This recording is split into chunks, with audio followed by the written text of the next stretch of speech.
Ladies and gentlemen, welcome back to Topicocalypse, the only podcast on the internet. I'm your revered, reviled host, Josh Peterson, joined here by our resident meme lord, Brett Cruz.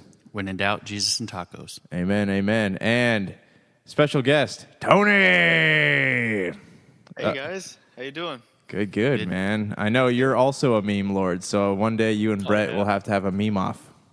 Ooh, You can invite him to the Discord and he can start Oh, there we go, yeah. throwing memes in there. Yeah. Yeah. Get you into that sweet Discord. All right, well, we have been playing a little to well-known game called Borderlands 3.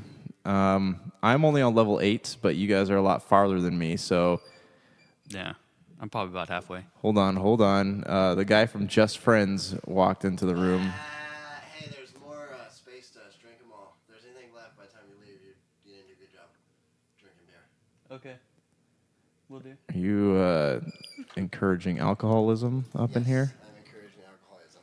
Is that bad? What's up, Bubba? Hey, we gonna play hockey next season? I hope so. Are you playing hockey? I'm down to play. I'll skate out. Yeah. What's your goalie, though? You complain least out of all the goalies we've had so far. Okay. Well, if you can't get a goalie, then I'll play goalie. And you slap your stick the least amount, too. Oh, okay. He slaps his what the least amount of times? Stick. Oh. Well, he does that other thing often. All right, Tony, where you at in the game, man? Tell me about it. Probably about 3/4 of the way through, and I'm enjoying it. I don't know, like, if there's spoilers and stuff. No, Yeah, go for it. we should probably warn people, if you haven't played the game and don't want spoilers, it's been out for a week already, Yeah. and there may be spoilers in the rest of this. Just jump into it, man. Tell us what's up. Well, I just got done with a big main mission where Maya's died. She's gone. Which one So- was Maya? She was Blue hair. Blue from hair. Borderlands Oh, 2, yes. Siren. Yeah. Okay. Yeah. She's really cool. She's mentoring this girl in the game and bringing her up to be a siren, and then she goes and gets killed. So So they replace her. yeah, pretty much. But no, I'm enjoying the game so far. How about you over there? Well, I'm on level 8. I'm still on Pandora. I just finished the mission where you go to the Holy Broadcast Center, the one that we played at E3. Oh yeah. I did that one, and then I did one where, first of all, who is Vaughn? Vaughn is a character from Tales from the Borderlands that you get to see again in the Borderlands 2 DLC they released, the Commander Lilith. Okay, I haven't played that one yet. I gotta go back to that. So he's a character that gets revisited, and then now they're revisiting again for 3. Isn't so? He's not, because it's Reese was the main character, right? In Tales from the Borderlands. Yes. Yeah. Okay. Reese was also a main character, yeah. Yeah, I couldn't remember because I knew the name sounded familiar, but I didn't know where I'd seen him in the franchise before. Yeah, he was the accountant for Hyperion in Tales from the Borderlands. He was a nerdy dude, and now he's all all roughed ripped up. I want 10 apology push-ups. Yeah. Yeah. So here's my thoughts on it so far, and then I want to get to Brett here in a minute. But I like it. I like how it doesn't just look like a reskinned Borderlands 2. Mm-hmm. It's got like a whole. It seems to me like I was talking to Brian Kane about this, but it seems to have like a whole new color palette. Like we're getting a lot of bright blues and greens and purples and reds that we didn't get before. Yeah, I think that has to do with the switch over to Unreal Engine 4. I think that was a big step for them. And I think everything feels a lot more refined now, but still feels like Borderlands in a sense. Like it didn't lose its touch there, but it feels fresh. Yeah, no, I like it because there's also something about like the way the characters seem to pop off the screen now, not like they used to. Like it used to seem, the game seemed very flat before, but now there's more depth to it when you look at it. If that It makes looks sense. It's not just like a cartoon comic page No, that you're yeah. looking at. It looks more just cartoon 3D figures that are actually moving around. Yes, yeah, that's yeah. It's its own style. Yeah. I love I've been using a lot the running and sliding mechanics, and I love how like you can tackle people and then you kick them into the air, and then if you shoot them with the shotgun, they'll fly even further. I haven't actually used the sliding as much as I thought I would. Really? Yeah, I think it's haven't because I either. forget it's there. Because I wasn't used to having it in Borderlands 2, and like there's a little tip that comes up in the loading screen that told me that the sliding isn't actually any faster than the normal running. So I was like, oh, so it's just kind of there. It's just a fun thing to use though, because Yeah, it's yeah. if you need to distance yourself from an enemy, because in this game they actually come at you, and not like that was something I don't remember if they did that in Borderlands 2, but they crowd in on you, and then once you're dead and you're dying, this time they actually run backwards and hide, so you can't shoot them and get a second wind. And It's that's easy. It's a little more difficult. to Yeah, do that. yeah, it's kind of annoying, but I love the way that if you run at them and slide, it'll push them backwards, and then you can kind of create a little distance, and you can shoot them, or you can hit them with a shotgun, and they'll go even further. I do love there's a lot of different gun types. Have you guys? So the only assault rifles I've gotten so far are the ones where you have to crank it to use it. Do they have just regular assault rifles? Do they ever pop up? Because I know there's a lot of SMGs in the game. Yeah. Yeah. There's a big diversity in weapon types because I've seen, like every person I've seen play through has gotten different types of guns. I am full legendary right now in terms of weapons. Nice. So the assault rifle I have, it's a dull weapon, which usually is a 4-round burst, but this one is only a 3-round burst, and its little tag is quick maths, which is fun little meme joke right there. Yeah. It's insanely powerful. There's a Doom shotgun in the game. Oh, Yeah, geez. I've seen gameplay of that one. That's pretty cool. Yeah, that's a big legendary. There's a shotgun called One Pump Chuck. My friend got that, and it's insanely powerful. It has like plus 4,000% weapon damage, but it only has one bullet. But it has a chance to not use that bullet. It's crazy. Jeez. So that's like having a Magikarp in Pokemon. Like he'll either flail or he'll attack, and it's like a 1% chance that he'll do anything. Right. It's crazy. Yeah, no, I mean I'm stoked on it so far. Brett, where are you at? How are you feeling about it? I just fought Katagawa on Okay. Promethea, so I think I'm maybe a quarter or a third of the way in. I know I still got one whole planet left, or one whole more planet to go that I haven't unlocked. But I've been watching a lot of streamers play, so I pretty much know like what happens in the story. So I'm not really surprised. It's more just a nice, fun break from the grind of other games that I've been playing.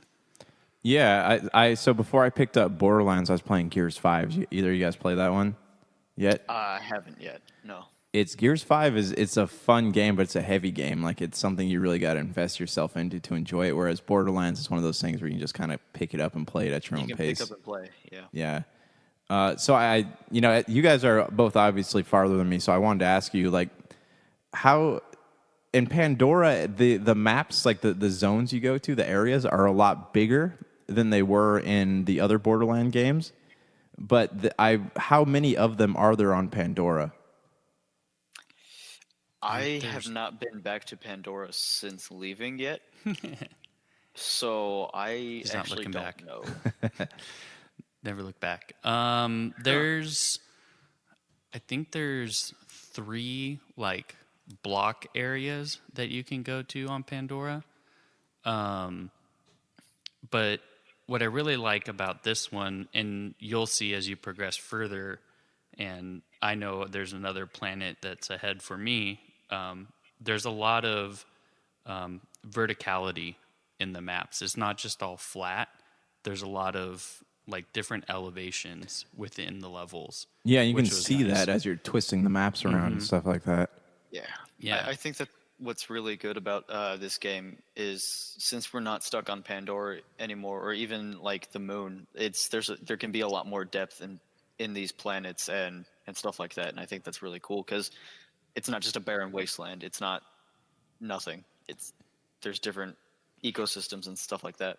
Yeah, it seems to thrive a little bit more than it used to. Like you're not just there's skags everywhere, and there's places where you wouldn't think there'd be like bandits or cult members hiding. Like they're there. They'll pop out at any moment at you, and there's all these like random compounds all over the map. Like I was doing a mission a couple nights ago where you have to go around and wreck the Children of the Vault statues and scan Vaughn's pictures into the thing. Yeah. And you got to go replace all the statues. But like there was an area, the area where it sent me, like I didn't think there was anything there. And you actually have to, there's no like clear path to go anywhere. Like you actually have to vault up onto the rocks to get into the area where this thing is. And that's something that's really cool because you know, there used to be just one way in and out of places. And now there's a bunch of different ways to do it.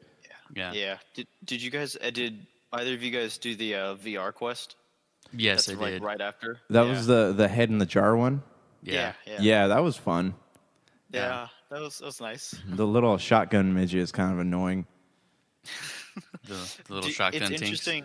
Yeah, they don't call them midgets anymore. They're called tinks. Yeah. I miss the midgets though, like the ones that make the little sounds. Like Yeah, they're just nuts. I wonder if they got flack for calling them midgets or just the way if that was like a derogatory term and someone complained about it. I don't know if they got flack for it, but I think they knew the potential grenade and landmine that it was, and so they kind of were like, let's not call them that because someone PC is gonna, is gonna write some article and it's gonna blow up. And keeping above reproach. I mean, something they could get away with back in 2010 isn't something you can get away with now. This is true. I mean, especially in terms of like leaving flash drives at medieval times. Oh, Randy. Okay, so back to like the size and scope of the game. So I know one of the things that makes Mass Effect feel very large as a game is the fact that you go around to all these different planets and you're exploring all these different ecosystems when in fact the game is not actually as big as it feels. Is that true of Borderlands 3 when you get to go around to all these different planets? Yeah, I would say so. With the spot that I'm at on Promethea it's like a city planet, kind of like Coruscant in the Star Wars universe. But you're playing and you're in the street, and there's only certain places you go. It's not like full open world, but there's enough in the background that it feels like you're in a small area of this bigger world that's further outside you that you don't necessarily get to explore, but you get the sense that it's all around you. Okay. Like if on one planet, how many zones are there? How many places can you go? I think Promethea, there's 4, I think. And then you'll eventually see where Sanctuary is, where your home is. That's its own spot. And even within that, there's multiple verticality layers within it. It's not like there's you like just 3 levels of Sanctuary. Yeah. Oh, nice. Which is really cool, because you'll see what Sanctuary is in this instance, if you haven't seen it already. But that's really cool that it's like it's not just expansion you just have to run across. Is they can stack things on top of each other, and so it does give it more depth without actually having like a bigger flat area where it seems like you're walking or running from these places that's just like gap time. You're like, oh, this is just dead time. I'm just running in between It's just places. there because it's there. Yeah. So does it feel like you're on another planet when you go to these different places? Mm-hmm. And you don't. Yeah.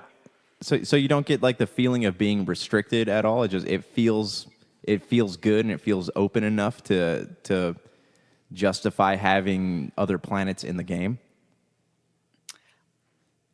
When I first went onto Promethea and got out of like the vehicle scene, because like the way the vehicle camera goes up, it makes it look a little different than in first person, obviously. But once like I'm running around and you see these different enemies that aren't skags and stuff like that, or like racks and stuff, things you're used to seeing on Pandora, they're obviously meant to be the same thing, but they're different, and I think it feels to me a lot better, and it makes it more expansive.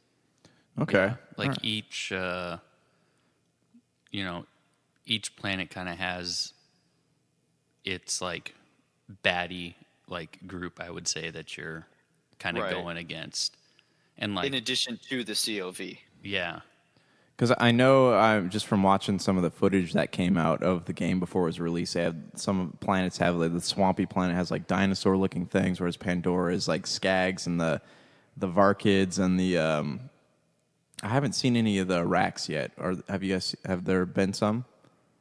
There is one place where there's an abundance of racks because there's a rack boss. Okay.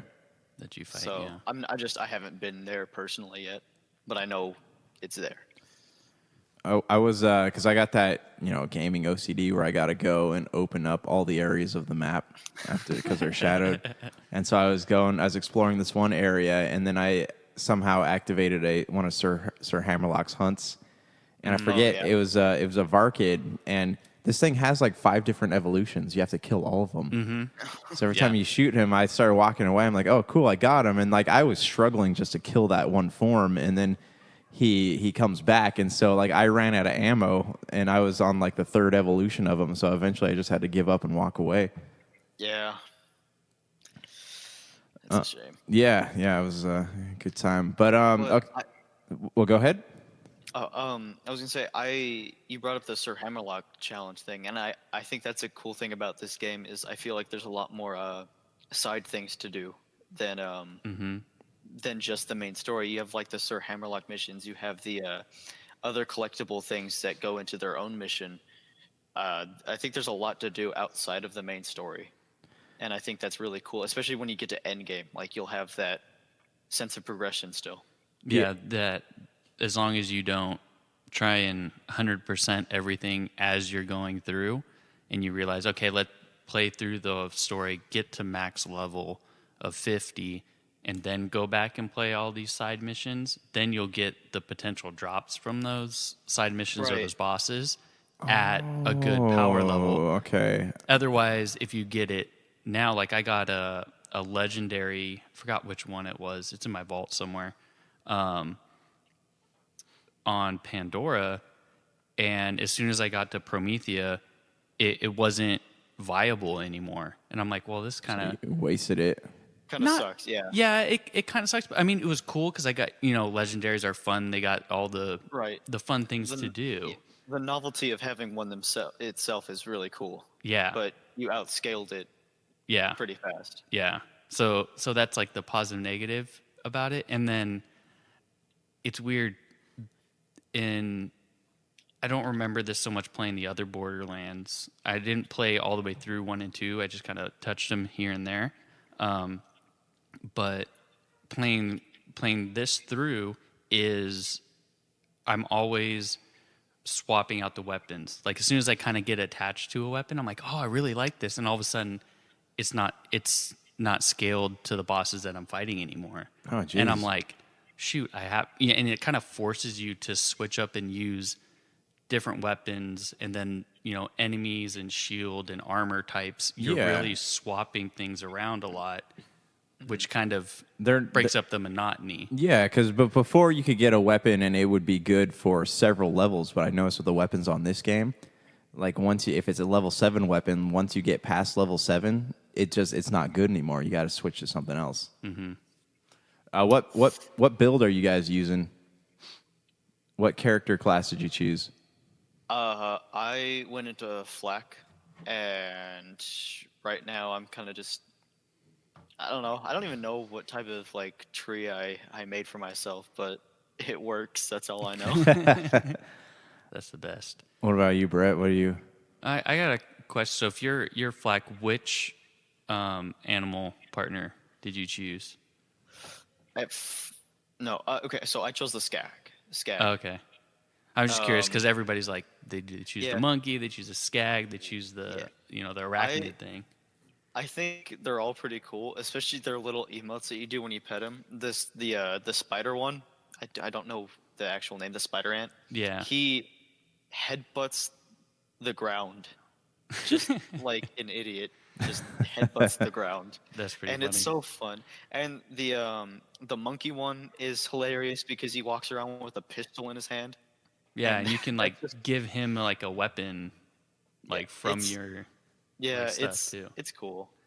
That's I like awesome. the skag right now because as you go down the tree, I think that's one of the cool things about this game too. Is the diversity in the skill trees is insane.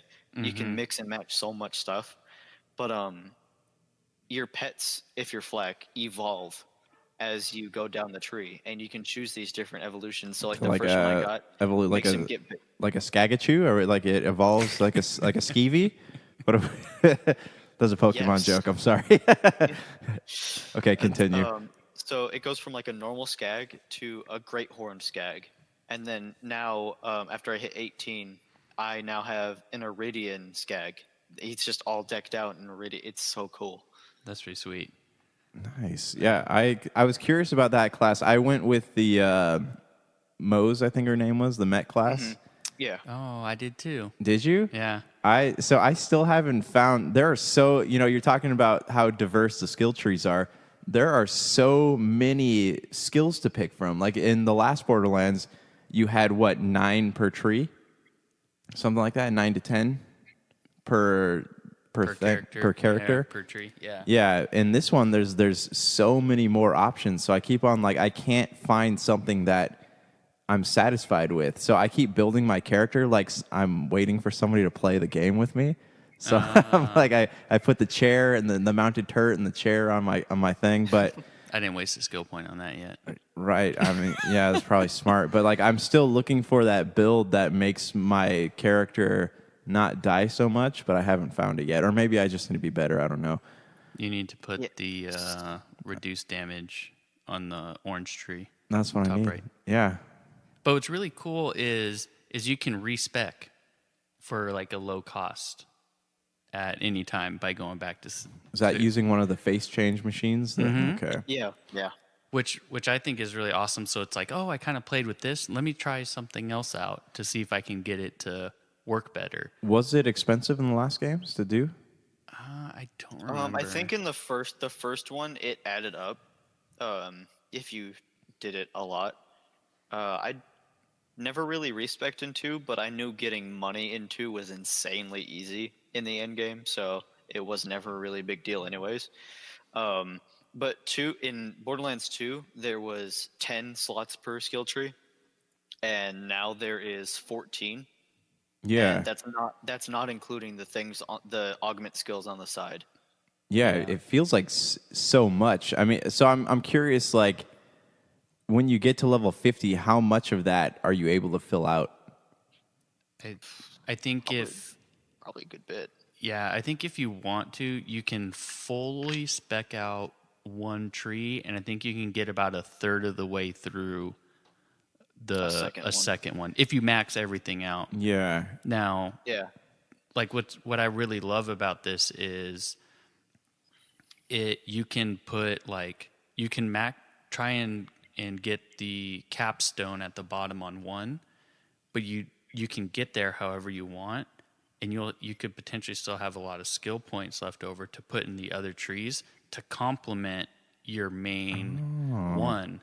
So Exactly. which opens up the game for all different kinds of builds. Like I've watched one content creator, he's playing with Amara, who's the Siren, Yeah. and he's basically like he calls her One Punch Ma'am because he just goes around and he's just like red bar enemies with like no shields.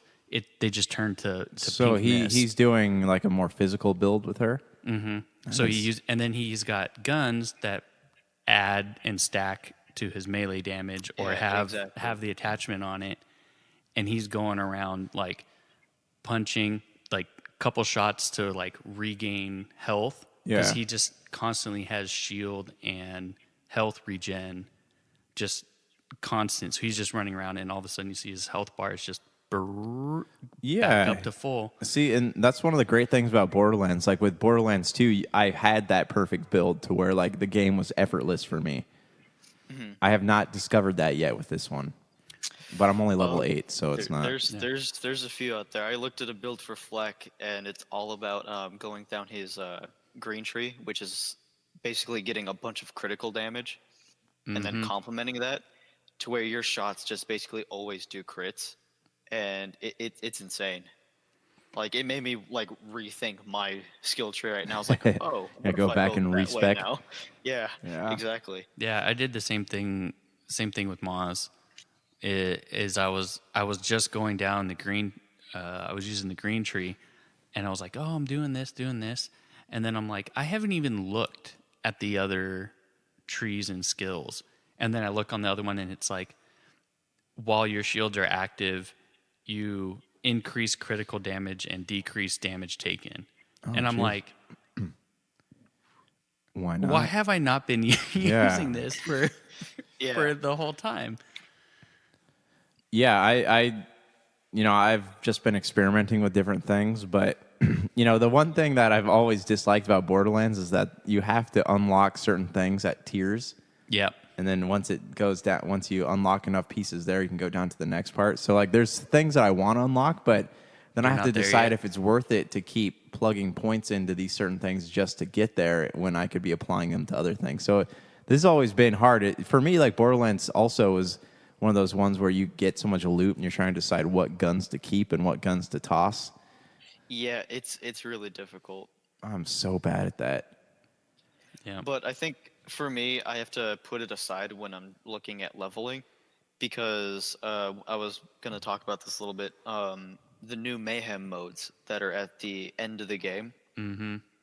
So there's still the true Vault Hunter mode, but as soon as you get done with the game, you can choose between 3 different mayhem modes. And what that does is it scales all of the enemies up more, but also scales the loot drastically up more. So, like, if you go to Mayhem 3, it's just like free, awesome, badass loot. And there's also apparently anointed weapons, which apparently give buffs to your character as well. Yeah, it's like buff tier skills. Like, I know one for Moz is, it's like so far all that I've heard from hers, like her anointed ones, is all buffs either to like you have unlimited, like you have infinite ammo for like a certain amount of seconds once you exit Iron Bear. But apparently for hers, all of them are once you exit Iron Bear. So it's only once you use your, and the other characters, so I've heard and I've seen a little bit, is they're kind of passive. They don't require you to use your ability in order to gain the benefits of those anointeds. I think I've seen one of Flax, and it goes based off of his hunter skills, which are like passive skills that are in the trees. So like once one of them's triggered, your effect triggers or something like that. It's pretty cool. Is it so with? I'm curious about the mayhem mode. Like, I didn't know that was a thing. Do you have to play the game a certain amount of times before you get to that, or do you just unlock it automatically? No, Once you beat it. As soon as you hit done with the main story and go back to Sanctuary 2, you can choose between the 3 different modes. Yeah. So it's not like you have to go through Mayhem 1 to get to Mayhem 2 to get to Mayhem 3. You can go to Mayhem 3 if you want. You're just probably going to die because apparently it's actually insanely tough. Yeah, it's like basically like all the enemies are all scaled to your current level or above.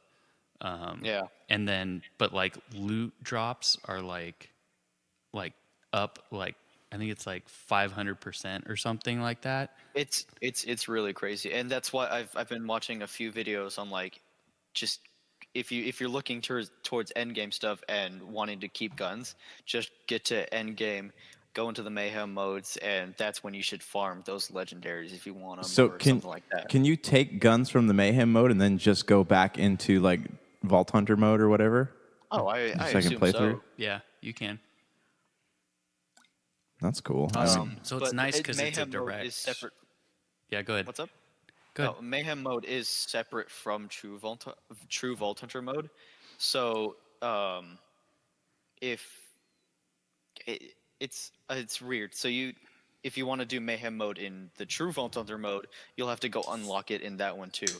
So I wonder how hard that gets, because I don't know. Like everything's gonna scale so high. But Yeah. I think that's a really cool thing about this game too. The system that they have in terms of partying with other people. Yeah. The co-op play, the scaling is so cool, because that's a system that I've only like seen expressed this way in like World of Warcraft, for example. I play that a lot, to where you can party with people and the zone scale, even if you're a higher level, it'll you What can you both be see attacking is the same your enemy. Does it? Yeah. So Yeah. it scales independently for each player. Is that Yeah. what you're talking about? So if I go into your lobby right now and you're only level 8, but I'm level 19, those enemies are going to show up 19 for me, but 8 for you, That's but rad. still die at the same speed. Because We're going to get our own loot. That's awesome. Yeah, because okay, see that was another thing. The loot system. I know everybody kind of gets their own if you choose Yeah. that mode. guns. Yeah, yeah. if you choose that mode. So your loot is instanced instead of just there Yeah, in the and- game. And I think it's a really cool step to being able to play with other people. Yeah. Yeah, that was.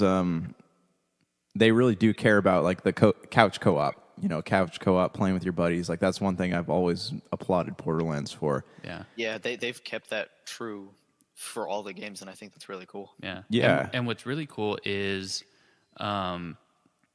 you can trade and drop things from your instance with your friends and hand it over to them. Will it be scaled Right. to their level?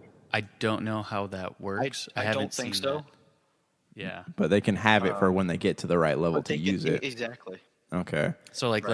let's say I get a gun that's, got an anointed, or it's got things that'll help flak out, or I've got like an equipment piece that helps flak. I'm like, when I get them right now, well, also I'm lower level, but it's like I'm not going to use those for flak. Like, Yeah. so I just sell and delete them, and it's easy money. But if I'm playing, with someone that's playing flak, or if I get one that's Amara, or if I get one that's Zane, I can go, hey, I got this thing for you, and you can trade it to him. Oh, nice. Yeah, I think And help them I think out. that's really cool, because I got a legendary class mod for Amara, and I'm still holding on to it because one of my friends that I was playing with, he's playing Amara, but I'm playing Flex. So I was like, oh, I'll just save this for when you hop on, because you'll need it. I don't. Yeah. So there are things specific to certain characters. Yeah. All right, so I got 3 more questions that I kind of want to get through. One, how do you guys feel about the new Claptrap voice? It didn't bother me until I started playing the game. Yeah, I didn't notice as much as I did in like the earlier builds. Like during E3, it sounded a lot more noticeable to me than it does now. Okay, Because as I played more, it clicked in for me. I didn't really notice. It's now like, oh, that's Claptrap's voice. yeah. I think for me, I didn't mind it at first, but then I did that first mission where you go and try to find his antenna. Yeah. And I was doing something for Ellie at the same time at that little compound right next to there. And so Yeah. when I was doing that mission, I kept hearing Claptrap over and over again going, you just got to jump over the panel, and doing that. He must have said it at least 50 times. And that's when it finally clicked. I'm like, his voice, man, it's bugging me. Different. Yeah.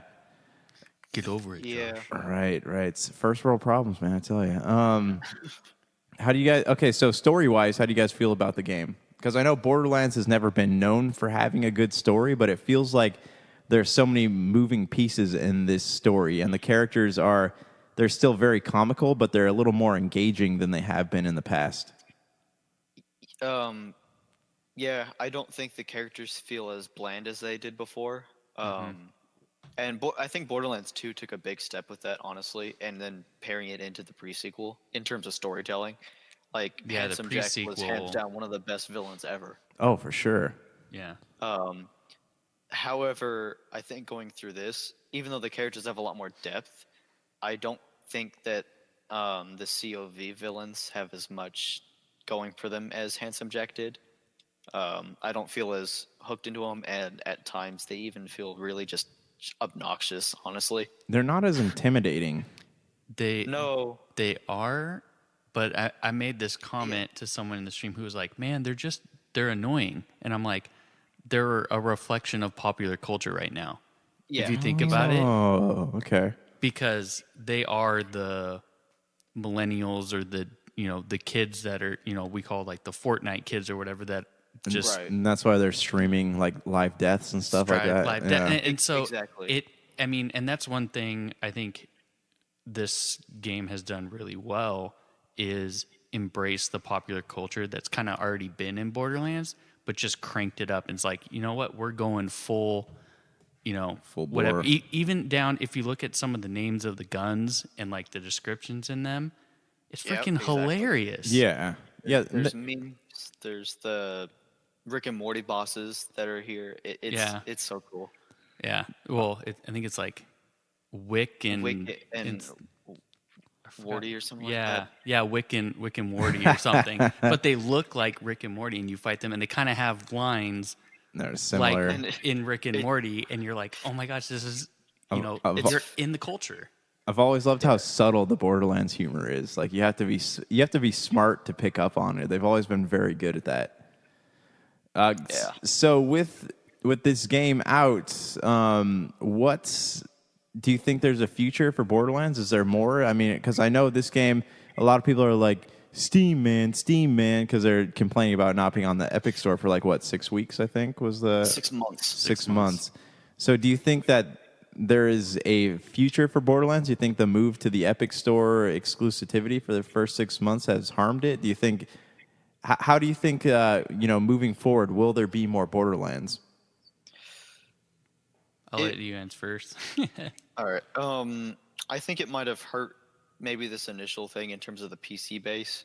Obviously, console is still a really strong player base to have.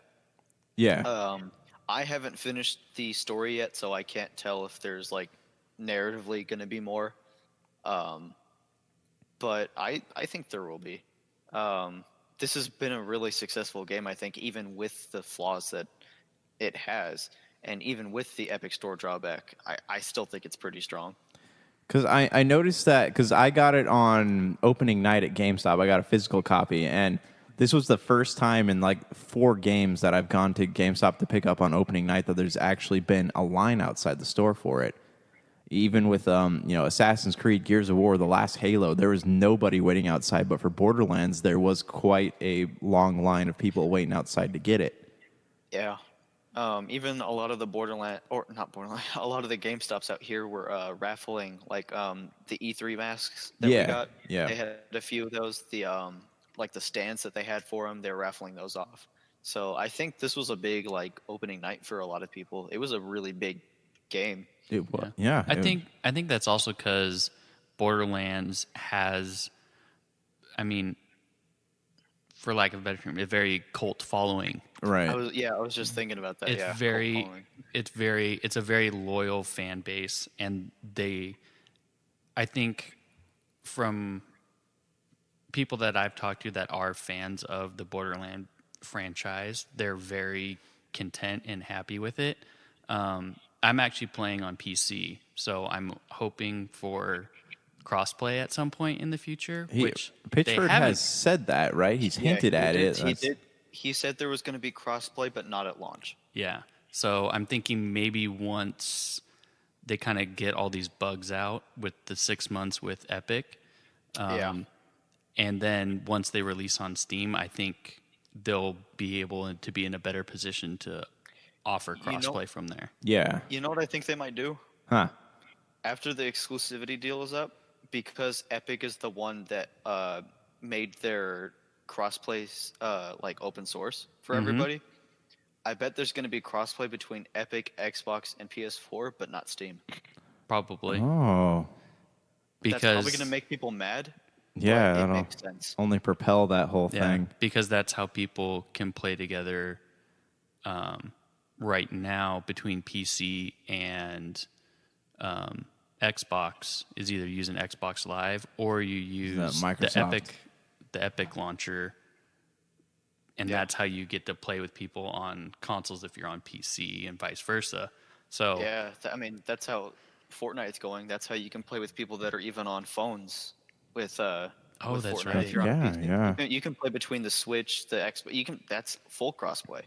So, I mean, obviously they can make crossplay work with Steam because you have things like Rocket League that are before it was bought by Epic that was crossplay between all the platforms. But still, I think that might be the case. But obviously, I don't know. Yeah, I mean, I'd be excited. So, I mean, I guess that leads me to another question here that kind of popped up was, do you think that we'll see the Switch as being a new home for Borderlands come next year sometime? Obviously, it'll be scaled down quite a bit, but I mean, it seems like that's a logical decision on the part of 2K to put this onto a mobile platform before putting it onto cell phones. Well, how good did Borderlands 2 work on the Vita? It sold a lot, I know that, but I just the Switch is a lot more powerful than the Vita. So, and it's got. I remember back when what was the PAX West thing was going on. There's rumors that one of the announcements that Gearbox was going to make was that Borderlands 2 was coming to Switch, and there was a lot of hype over that. So I'm just curious, like, if do you think it would be successful on the Switch, the franchise? I think it might have it might have a little bit of a place. I think. I don't know if people like Nintendo fans are really into Borderlands as much. I don't know if they're part of that following. I can't tell. I don't know, but I don't know if the Switch get to handle Borderlands 3. Yeah, that's because they stepped up Because even our visually current graphics. consoles- Yeah. it would be downgraded for sure, but I just keep thinking about how cool it would be if I could play on my Xbox, and then when I was traveling, be able Play to on the Switch. play on the Switch, be able to pull my build up and play it on the Switch. Yeah. And there is the, you have the ability to play offline, and then once you're back on internet, or if you want to re-enable internet, you can put yourself back online. Yeah. And it syncs up and everything. I know people on, at least on the PC world, have ran into a thing where they were playing offline and they power leveled because some things are a little bit easier to do when you're offline. Yeah. The way that they have the game scale. And once you get to max level, then you have Guardian rank. And then that's a whole nother like skill tree and boosts and stuff that dang. happen to you. And once they synced back up and play online, thinking, oh, I'm so powerful now, I can go do all this stuff online and play with my friends, and I got all this stuff. They actually had negative Guardian rank. Oh, geez. So when it resynced, it was like, So it didn't work hey, it was like a payday loan. Like you got all this up front, and now you have to play catch up and get back up. Kind of bit them in the ass on the way. Yeah, and a bunch of people were bitching and complaining. And it's like, you tried to cheese the system, and Yeah. it's like, all right, this is the check for that. Right. Yeah. Yeah. I mean, if they found a good way to do it in a way that wasn't like a headache for gamers, like it could be cool. I mean, it just seems like there is a market for Borderlands on Switch because there's a lot of people who have Nintendo Switch and would love to be able to play it on the go. Mm-hmm. Yeah. Especially with the Switch Lite coming out, which I think is a waste of money. But okay, so you guys, just for where you're at, I mean, you guys are so much farther than me. So I just want to ask you guys, what is your out of a 10 rating for Borderlands 3? Where's your number currently sitting at? I sit at, I think, a 9 for me personally, and I'm a big Borderlands guy, so. Yeah. Yeah, for me, I'm right there, 8.5, 9. I think I'm not a huge Borderlands, but I love looter shooters. You know, Right. I play Division, I play Destiny. Well, I don't really play Division anymore, but I play Destiny. I've played Division 1 and 2. So I love you know, and Borderlands is the, you know, the big originator for looter shooters. Yeah. And I've just been loving this. And I love the fact also for this, it's not overly grindy where it's like, okay, I got to do all, and it becomes like a shopping list of tasks. It's very like casual, like we were saying earlier. You just keep You going, can just pick up and whenever play. you want. Yeah. You know, I'm going to farm a couple bosses, and the dialogue and the silliness of Borderlands 3 is just fun. Yeah. It's like what I would compare people who like first person shooters what Call of Duty is. Yeah. It's pretty mindless. You just pick it up and you play and you shoot things. Yeah, yeah, of course. Okay, so before we close up shop here, I think we're going to talk about this on a later episode. But Tony, are there any? So Borderlands 3 is out. Are there any other games coming out this holiday season that you're looking forward to? Because I know the gaming season technically kicked off in August with Control being one of the big blockbusters coming out. Is there anything you're looking forward to between now and December? Pokemon Sword and Shield is a big one for me personally. Yeah, I'm stoked about that. There's a few more games that I think I liked. Hold on. So definitely Pokemon Sword and Shield. I'm interested to see how Modern Warfare is going to turn out. Yeah, because the beta just dropped last night, right? Yeah. I watched some guys play it. Yeah, this morning. how's it look? It looks good, but I'm past the Call of Duty kind of phase of my life. I don't care anymore. Like Call of Duty 2 was awesome, but I haven't touched one since the first Modern Warfare. Yeah. I want to see how it holds up, I guess. I'm not really a big Call of Duty person, honestly. I haven't played one seriously in a long time for me. Yeah. Let's see. There's Star Wars, The Fallen Order. That one looks good. Yeah, it looks really cool. There's a few games that I think are going to be fun. December's not really a big month. No, but games. Going into like January and February though, or in March also too. Like there's a lot of good stuff coming out. There's Avengers, right, and the Final Fantasy VII remakes coming out, which looks really cool. And I like the announcement that they made that you can switch between an active battle system and the what do they call the separate screen one? The way that they played the old ones. I'm having a brain fart. I knew the name of it. I don't know. Yeah. Anyways. But yeah, no, there's a lot of cool games. I do want to go back and play. There was a game that Tokyo RPG Factory released on the Switch called Oninaki. I want to go back and play that. I do want to play Control and Legend of Zelda: The Link's Awakening.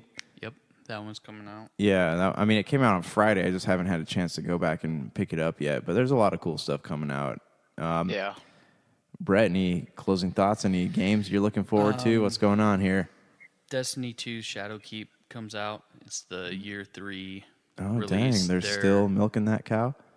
They're revamping a lot of stuff. Now that Bungie is independent studio, they can kind of do whatever they want. They're not tied with And that's Activision probably and good Blizzard. because Activision's got a lot of legal stuff going on right now. So Yeah. So that looked like a good move in hindsight. Let's see. I want to play. It's already been out, but I'd like to get more into it. Is Anno 1800? It's a kind of like a civilization game, like art. yeah, like you're RTS building your own armies and Yeah. going after other. But it's really in depth. You have to farm and mine materials, and it's set in like turn of the century on PC. Is that going to be like Kingdom Come? How all did you play Kingdom Come, Tony? Deliverance? I recognize the name, but I don't think I played it. No. It looked like a medieval RPG, but it was like there was so much detail and there's so much depth to what you were supposed to do. Like the sword combat, you had to match the joysticks with the moves. Like it was legitimate like medieval brawler. So it was super complicated. Everyone was really stoked about it, but it was so complicated that it was frustrating, and not a lot of people played it. And now it's only $10, and it came out like 6 months ago. Sounds like Anthem. Yeah. Oh, Yeah. Sorry. is our siren song? love. Yeah, too soon. But yeah, that's the big ones for me. There's some other games that pique my interest, but I know I don't have enough time to play. There's too many games, man. Too many games. Too many games, so little time. I'd love to pick up the new FIFA just because that's the one sports game that I like. It's always the highest selling game every year, too. Yep, and they get you with those microtransactions. Okay. Oh, The loot system. that's a great point, because speaking of 2K games, right? Did you see the NBA 2K controversy? Nope, I don't pay attention to sports games. I know, me neither, but like this was all over the news. So NBA 2K has 2K20, they have a character builder, and you can buy pieces to make your character like badass, but they have it set up like a slot machine. And so like this caused a lot of issues because there's already a big like loot box issue, especially with EA and paying for microtransactions and stuff. So 2K did this, and they set themselves up for just ridiculous amounts of trolling on the internet, and now a lot of people are boycotting the game. That's funny. Yeah, it's nuts. Like it's like being a marketing person for Dick's Sporting Goods. You know, you have to like sit there and be like, there are certain things we can't do and say just because of, you know, what the name of our company is. Nobody really sat back and thought about like, how is this slot machine mechanic going to, you know, affect us negatively? Yeah, right. So I don't know, but you guys got any, before we take off here, any closing thoughts? Borderlands 3, any last? If you haven't played Borderlands 3 yet, I recommend picking it up, even if you haven't played the other ones. I think it'd be fun. Yeah, I agree. Yeah, I've heard people in stream chats and stuff like, should I get this game? Should I get this game? And everybody says, get the game. You don't have to play the previous ones in order to play this one. There are characters and stories from the first two that are nostalgic when you come across them. You're like, oh, it's so-and-so from Tales, or oh, it's so-and-so, like with Vaughn, or oh, it's so-and-so from Borderlands 1 or Borderlands 2. But other than that, I mean, there's not, it can stand alone as its own game. Because you're introduced to every character individually. Yeah. Each game, it's easy for someone to be like, oh, that was an important character, or that is an important character, you know. So yeah, and I love how the game doesn't take itself seriously enough to be like, you have to go back and play this game, and this game to understand it. You can really just jump in anywhere you want to. Yep. Yeah, exactly. All right, cool. Well, if you guys want to find this podcast and other great episodes, you can find them on Apple, iTunes, Anchor.fm, Podbean, Podcast.com, and Google Play, Stitcher. I'm trying to remember all the places it's on. All the places you listen to podcasts. All the places you listen to podcasts and other great podcasting services around the globe. Until next time, it has been an absolute pleasure. Looking for an edge the next time you take on your favorite video game? Then check out Vitabrace High Performance Gamer Wristbands.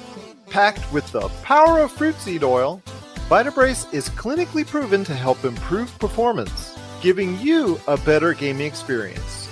Head to miraclefruitoil.com and use the promo code MEDIA10 to get $10 off your Vitabrace purchase. Whether you're looking to beat the time on your latest speedrun or are fighting your way to the top on your favorite multiplayer or battle royale, Vitabrace can help you reach your gaming goals. Buy Vitabrace today at miraclefruitoil.com. That's miraclefruitoil.com. Vitabrace. Win with it.